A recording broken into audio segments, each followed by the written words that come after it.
Okay students, तो आज हम लोग स्टार्ट कर रहे हैं एजुकेशनल रिसर्च की विशेषताएं, शैक्षिक अनुसंधान की विशेषताएं। ठीक है। लास्ट क्लास में हम लोगों ने ये देखा था कि क्या होता है शैक्षिक अनुसंधान। आज उसकी विशेषताओं पे बात करते हैं। शैक्षिक अनुसंधान देखो क्या होता है, एक बार क्विक रिवीजन। वो अनुसंधान जो शिक्षा के क्षेत्र में किया जाता है, शिक्षा के करिकुलम को इम्प्रूव करने के लिए, उसकी फिलोसफी, सोशियोलॉजी, साइकोलॉजी को इम्प्रूव करने के लिए, या टेक्नोलॉजी के यूज़ को देखने के लिए, या अन्य किसी प्रकार की समस्याओं को जो शैक्षिक प्रक्रिया में समस्या उत्पन्न कर रही हैं, लर्निंग को एनहांस करने के लिए हम शैक्षिक अनुसंधान करते हैं।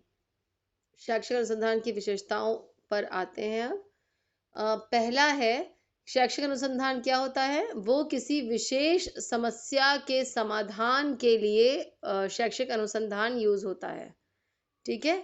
कोई स्पेसिफिक प्रॉब्लम आ रही है, उसको ठीक करने के लिए शैक्षिक अनुसंधान किया जाता है। दूसरा, शैक्षिक अनुसंधान जो होता है वो कुछ प्राइमरी और सेकेंडरी रिसर्च मेथड्स को यूज करता है डेटा कलेक्शन में।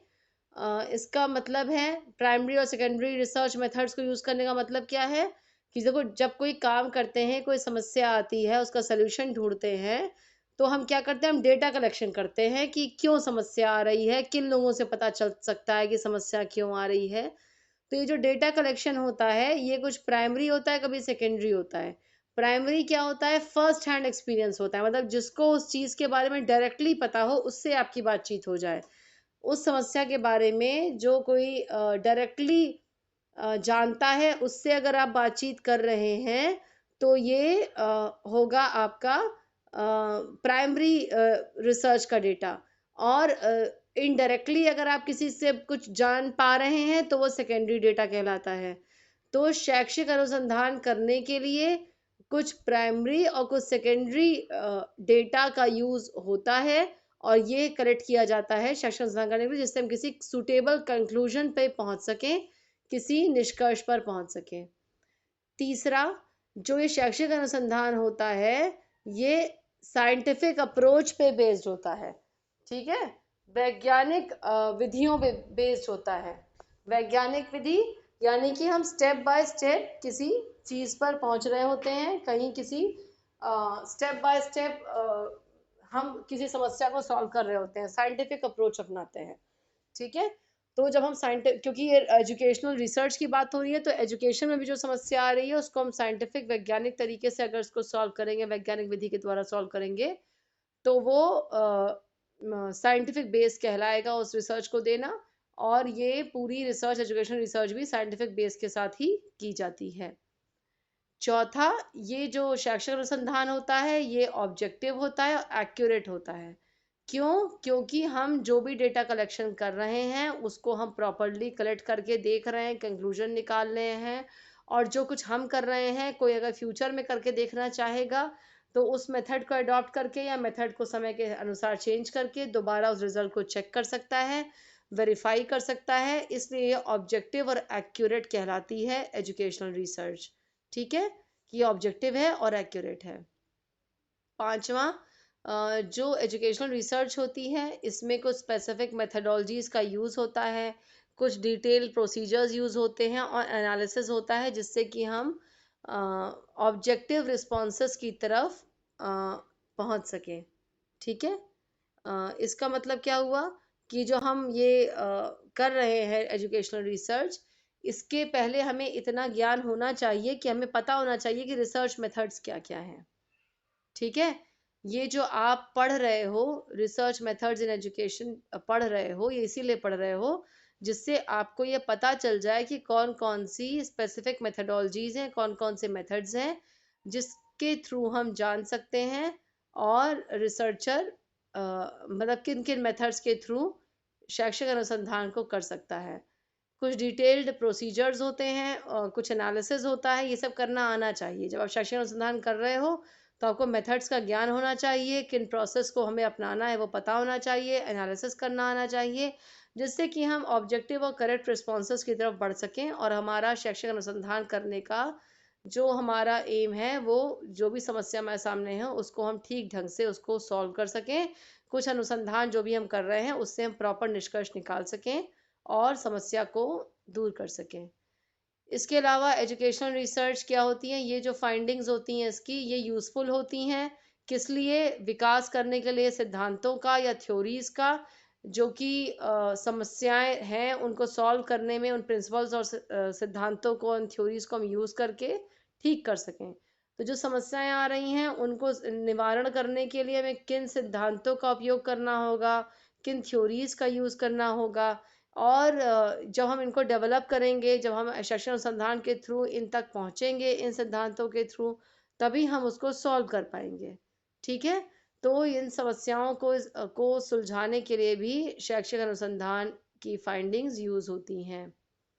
इसके अलावा कुछ क्वेश्चंस भी बनाए जाते हैं हमें डेटा कलेक्शन करने के लिए रिस्पोंडेंट से, मतलब जिन लोगों से हमें बातचीत करनी है, प्राइमरी या सेकेंडरी डेटा कलेक्ट करना है, उन लोगों से हम किस तरह से डेटा गैदर करेंगे, उसके लिए हो सकता है कुछ प्रश्न बनाने पड़े, हमें इंटरव्यू लेना पड़े। तो जो रिसर्च होती है उसमें जो शैक्षणिक अनुसंधान, उसमें भी कुछ ऐसे क्वेश्चंस बनाए जाते हैं जो कि कई बार स्ट्रक्चर्ड होते हैं, कई बार सेमी स्ट्रक्चर्ड होते हैं, कई बार अनस्ट्रक्चर्ड होते हैं। मतलब स्ट्रक्चर्ड मतलब पहले से आपने सोच लिया है कि आपको क्या पूछना है, क्या 10 प्रश्न पूछने हैं तो हम 10 प्रश्न पूछेंगे उनसे। ये हो गया आपका स्ट्रक्चर्ड। संदीप भी आ गए हैं क्लास में, भाई इनको भी ले लिया जाए, इनको भी क्लास में एंट्री करा लें। ठीक है। तो हम क्या करते हैं कि कुछ प्रश्नों को हम बनाते हैं जो कि डेटा कलेक्शन के लिए यूज होते हैं। फिर वो स्ट्रक्चर्ड हो सकते हैं, अनस्ट्रक्चर्ड हो सकते हैं, या सेमी स्ट्रक्चर्ड। मतलब अगर हमने पहले से सोच लिया है कि हमें रिस्पोंडेंट से डेटा कलेक्ट करने के लिए 10 प्रश्न बनाने हैं और वो 10 प्रश्न मतलब 80 प्रश्न पे बात करनी है, तो ये स्ट्रक्चर्ड डेटा कलेक्शन का अप्रोच कहा जाएगा, जिसमें हम उन 10 प्रश्नों पर ही बात करेंगे, उससे परे बात नहीं करेंगे, उसके अलावा कोई बात नहीं करेंगे। तो ये हो गया स्ट्रक्चर्ड डेटा कलेक्शन। अगर हम सेमी स्ट्रक्चर्ड की बात करें तो ऐसा हो सकता है कि जब आप वो डेटा कलेक्शन कर रहे होंगे वो स्ट्रक्चर्ड के बेसिस पे, तो कुछ ऐसे प्रश्न आपके दिमाग में आ जाएं जो आपको लगे कि इसको अगर हम पूछ लेंगे तो ज़्यादा बेटर हम पा सकते हैं डेटा कलेक्शन।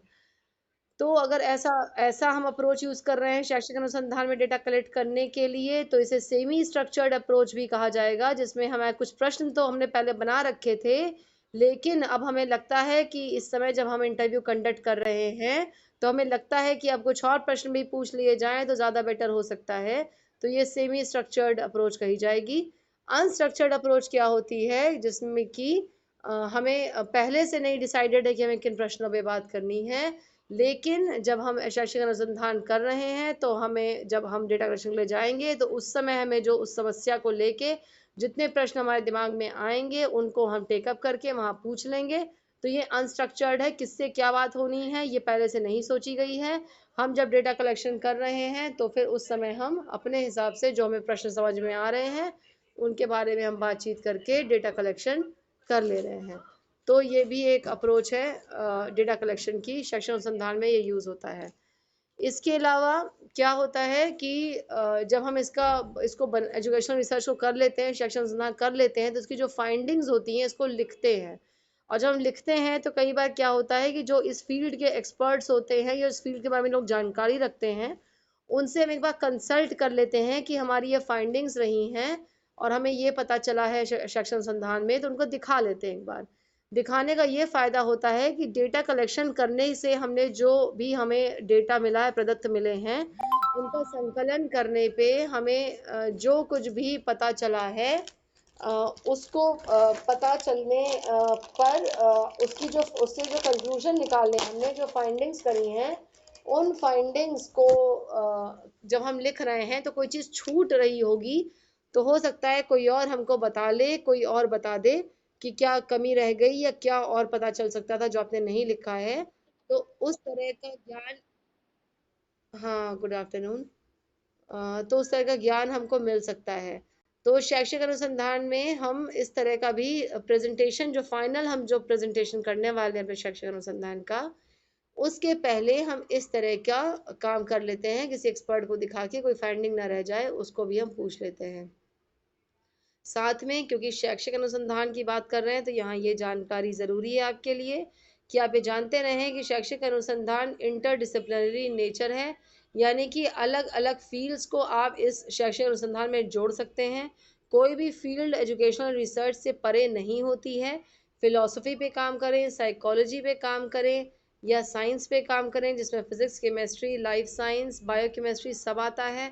किसी भी आप विषय पे काम करेंगे अगर, तो शैक्षिक अनुसंधान को उससे जोड़ सकते हैं, क्योंकि जो रिलेशनशिप है ये स्टडीज़ की आपस में, उसको एजुकेशनल रिसर्च बांधती है।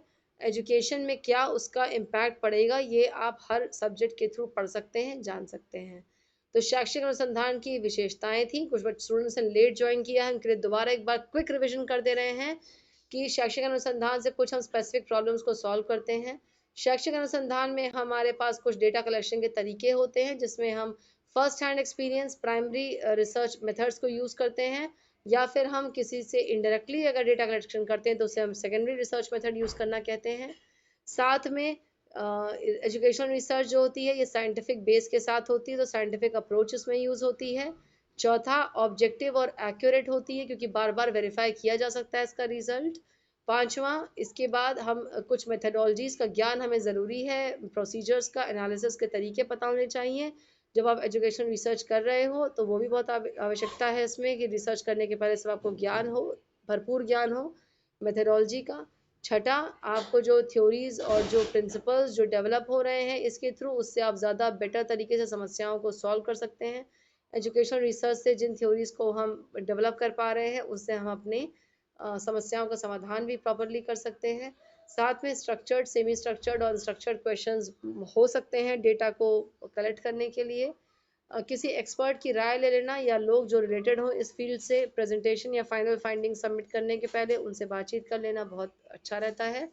और साथ में एजुकेशन रिसर्च जो होती है वो इंटरडिसिप्लिनरी नेचर होती है, वो अलग अलग फील्ड से ड्रॉ करती है, अलग अलग सब्जेक्ट्स को रिलेट करती है और शैक्षिक अनुसंधान की फील्ड बनती है। आई होप यहाँ तक आपको क्लियर है। यहाँ तक अगर किसी को कोई प्रश्न हो तो वो हमसे पूछ सकता है। सेशन इज़ नाउ ओपन कि आप शैक्षिक अनुसंधान की विशेषताओं पे जो कुछ पूछना चाहते हैं, कुछ अलग से बात करना चाहते हैं तो वो आप पूछ सकते हैं। स्टूडेंट्स अपने माइक अनम्यूट कर लें और बात डिस्कशन करते हैं।